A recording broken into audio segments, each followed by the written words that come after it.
Okay, we're back with my man, James Pligge of Harm's Way. James, how are you, man? What's up, man? How are you doing? I'm okay.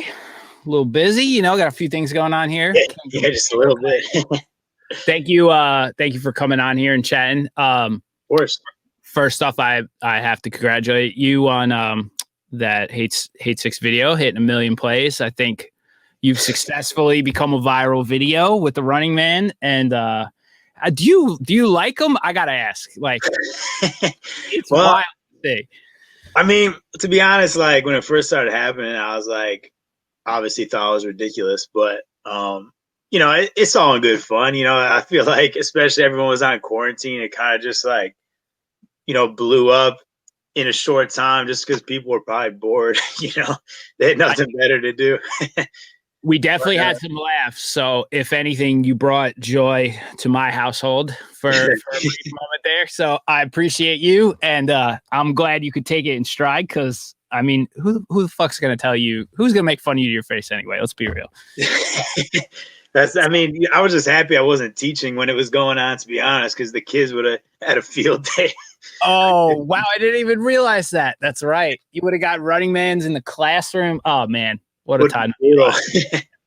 So a lot of, we chatted before this, and like, I know that you're a teacher or you work in the education system in Chicago. I bet a lot of people probably don't know that. So how long have you been actually working as a teacher now?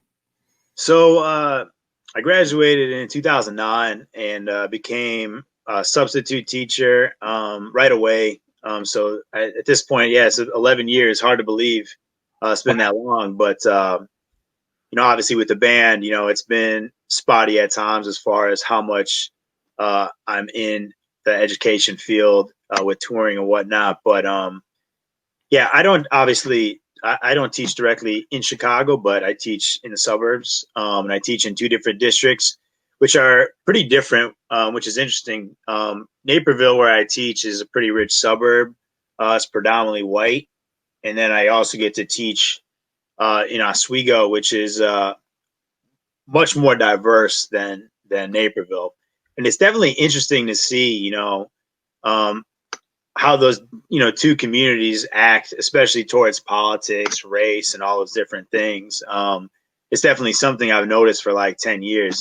Just how different, just by having a diverse community, how much different kids, are receptive to different types of people or different types of political beliefs. Um, Sure.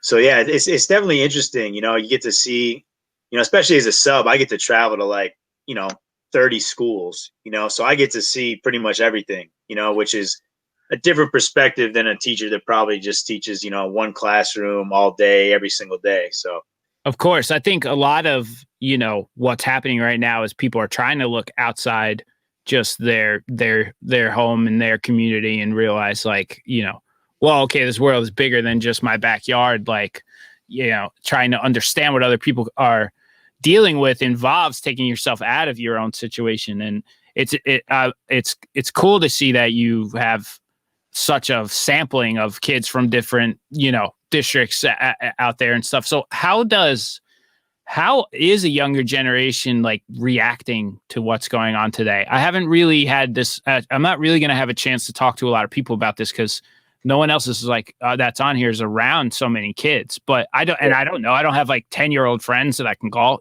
So yeah. I would love to hear more about what the younger generation is feeling right now too. Well, so like, I was thinking about, what I was going to talk about today. And one thing I think that I have to start with is, in 2016, when Trump was elected, I noticed a big change in behavior in the school. And I think a big part of it is obviously the president of the United States has made it acceptable, to kind of become a bully. And the first day that he was elected, that next day, I had never seen that type of behavior. I taught in the high school, and there was kids they made like a cardboard box, and a bunch of kids joined, and they wrote Trump train on it, and they were like basically going around the school and harassing kids. And I had never seen that before. And it was kind of a wake up call for me in the sense that, you know, usually when a president's elected, I'm just like, okay, like another president, another politician, it's going to suck anyway. But this was different for me, just because I saw the different types of behavior, and there was actually an announcement that day on the intercom about having respect for other people, and I had never heard that before, and I kind of just realized that this is going to be a new generation. And fast forward to this year, I think I had mentioned it to you. There was a big incident in one of the schools I teach at, quite often. And basically, what happened was, a group of students posted a black student on Craigslist and put slave for sale. Jesus Christ. And, obviously, you would think that in 2020, that, kids would understand that that's unacceptable, whether it's a joke or whether it's not. And they, you know, I feel like that type of behavior, may have never happened if we didn't have the type of leadership that we have right now. Because what I just noticed is people just have a lack of respect for other people.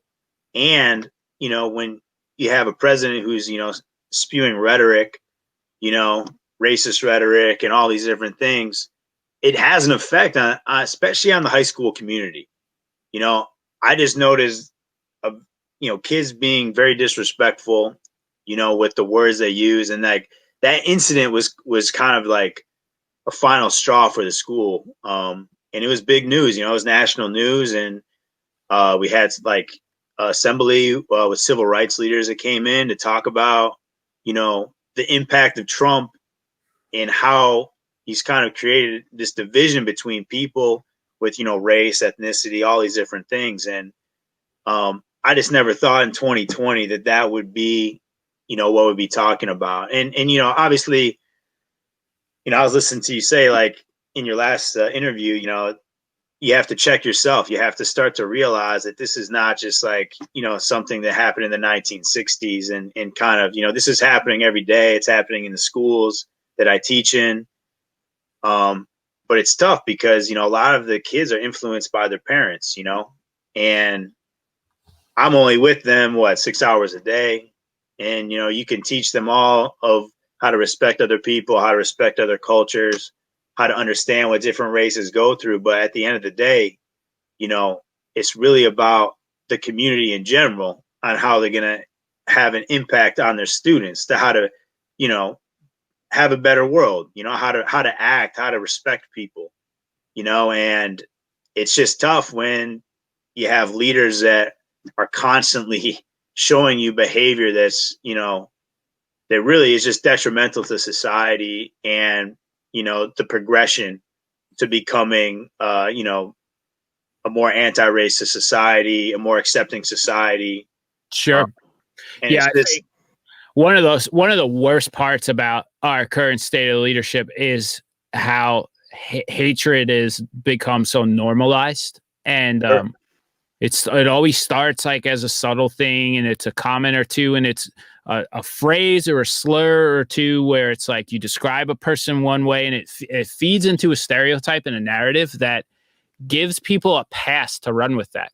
And then media picks it up, and then it's fed into people's houses, and then parents pick that rhetoric up. And now you have kids in high school that in some way have justified, like, I can do something like this, like, exactly. because of these stages, and how it all trickles down from the top. Let me ask you, do you, like, when that happened, like, the fallback, like the fallout of that, like, do these schools are there, like, how do you deal with that after the fact? Are there counselors? Are there like other programs in place? Like I don't even know how a school can, like, how you're prepared to handle a situation like that and talk to all the parents, all the kids. Like, there must be so much like collateral damage from that. Yeah, yeah. So, I mean, when that happened, basically, from what I understood, the school basically had kind of like a meeting where you could go and talk to like counselors about how you feel about it, and, you know, kind of get your thoughts out there just to, try to understand what's going on, why it happened. Because obviously a lot of students were upset that happened. And not only were they upset at the incident, but now that school is viewed as like a racist school, even though obviously, it was one student in particular that did that. Now like Naperville is in the spotlight of being, very racist, and that has an effect on the whole student body. So, you know, I actually was lucky that I was at the school today. They had the assembly where they had different civil rights leaders. Jesse James was supposed to speak that day, but he had to cancel. So one of his advisors had come, and it was really interesting to hear, those people talk about, race and how they dealt with, because they grew up obviously in this, through the 60s, and talked about how a lot of the same things are still here. They're just like portrayed in a different way. Sure. I mean, it's in your face now with the internet and with news, and, access to information is more, readily available than it ever was in the past. And I think it's brought to light a lot that it's not that these are new problems. It's just, about them now, and exactly, yeah. And I don't think there's a lot of systems that aren't in place to handle how to deal with these, and, now there's a school that's branded as a racist school. And, with how polarizing the world is right now, I can't imagine any good comes from that, because of the actions of like one group of kids, Sure.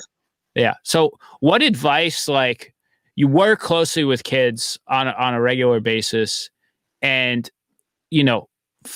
knowing the personalities and seeing all the kids in different districts, what kind of advice would you offer a younger generation on how to kind of navigate this climate and not get sucked into this stuff and work to be, better kids, better students? I mean, I think the main, it might be simple, but it's all about educating yourself. A lot of kids are very closed-minded, like I said, because of where they come from, their parents, like Naperville is predominantly white, but, I grew up in Naperville, and one of the main things is to try and educate yourself, try to open yourself to different experiences, different people, try to understand, that not everybody comes from where you come from. It's really easy to grow up in a safe community, not expose yourself, not leave, but, we live, 30 minutes from Chicago. It's easy to go there to visit. Chicago is much more diverse. There's a million things to do to help educate yourself. And I think that's a good start, because a lot of these kids, like I said, they're sheltered. They grow up here. They never leave here. They go to college in some, fancy Ivy League school. They come back and they grow up in a suburban families, and, obviously I was lucky because being in a band and being involved in hardcore and punk, you're constantly exposed to diversity. So it's like, it became second nature to me, and especially traveling, it's like, you experience so many different types of people, and that's the best way to learn, in my opinion. If you are only talking to people you agree with, only talking to people like you, then you're never really going to understand how other people live and other people's point of view, other people's culture, And I think that that's just something not only for students, but everybody. I think being sheltered, and not being educated are the two main things of why people come to the conclusions. If you only get, what your opinion on race is based off the news, then that's not going to have a good impact on your mental health. You're going to have a completely skewed view of what reality is, Sure. So, yeah. I appreciate that. I agree with everything you just said. I think, thank you for, talking about the school stuff. I know it's obviously like sensitive issues, and sure, yeah. I appreciate you sharing that story and stuff. I got to keep the day moving a little, but before we wrap, I want to just announce your giveaway, Harm's Way giveaway. One winner grabs an isolation test press. Thank you for digging that out. That's wild. Yeah, of course. I chuck a bit into. Love that record. Sound and Fury out of 50 vinyl. You get a No Gods, No Master Euro edition. That's got to be sold the hell out forever. Yeah. And What is that sweatshirt out of 5? That's All a right, pretty so rare. I mean, all this is from my personal Harm's Way collection. I grabbed some things that I thought would be unique to give away. The sweatshirt, actually, Justin made our personal 5. It was actually for the remix album. That's why it's in that light blue, turquoise, Okay. or whatever. Yeah, Um, cool. and so yeah, we each got one, and I thought I'd give away mine. It's on Champion. And yeah, the Euro, no gods. I think that's only out of 52. I think we only made 50. So Damn. uh, So, okay. Well, this is basically the rarest pack of Harm's Way shit we'll probably ever see again. So, thank you for throwing down hard on this. I really appreciate you, man. You're always a pleasure to talk to. And yeah, absolutely. Thanks for having me. looking forward to catching up with you later on, man. Thank you, dude. Sure. Absolutely, man. Have a good one. You too. All right, Big James, Harm's Way, tremendous band, tremendous people. That was a really cool one, man. All right, $10, soundrink.live. Donate now. You're entered into our raffle. You can win this and probably 120 other prizes. I'm going to take 2 minutes, a little bathroom break for me. I'll be back at 3 o'clock with an interview I'm very excited about, Mr. Kurt Ballou. So hang out for a second, and I will be back with you shortly.